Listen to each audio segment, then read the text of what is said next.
छोरी जाको ससुरबा सबके दिल में हालै छै। छोरी जाको ससुरबा सबके दिल में हालै छै कि अपना पिया जी के फोटो फेसबुक पे डालै छै कि अपना राजा जी के फोटो फेसबुक पे डालै छै कि छोरी दू आप तो सुन आईडी संभालै छै रे। छोरी दू आप तो सुन आईडी संभालै छै कि अपना पिया जी के फोटो फेसबुक पे डालै छै कि अपना सोनिया जी के फोटो फेसबुक पे डालै छै।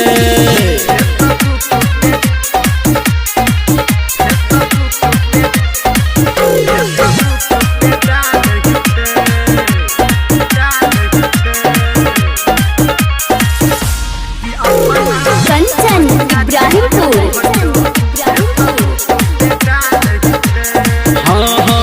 शादी भेल जब से एकर बढ़ी गेल मन रे।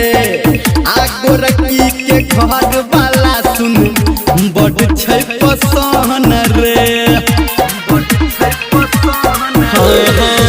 शादी भेल जब से एकर बढ़ी गेल मन रे। आगोरकी के घर वाला सुन बड़ छै पसंद रे।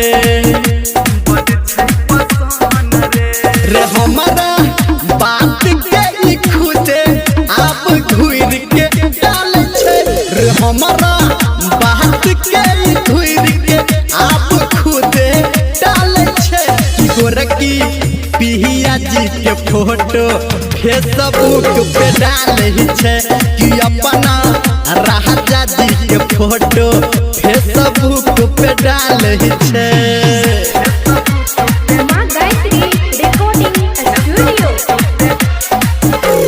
कंचन इब्राहिमपुर।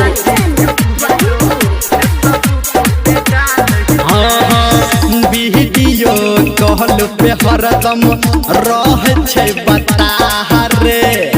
हमारा तो देख देख के होई छो मीता रे।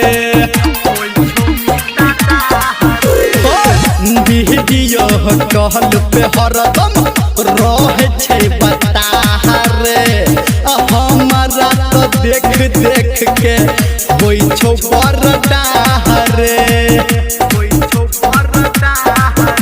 रे आहबू कहो धर्मेंद्र रंग के सब में ढालै छै रे। आहबू कहो संजय गौतम रंग के सब में ढालै छै कि अपना पिया जी के फोटो फेसबुक पे डालै छै कि अपना राजा जी के फोटो फेसबुक पे डालै छै।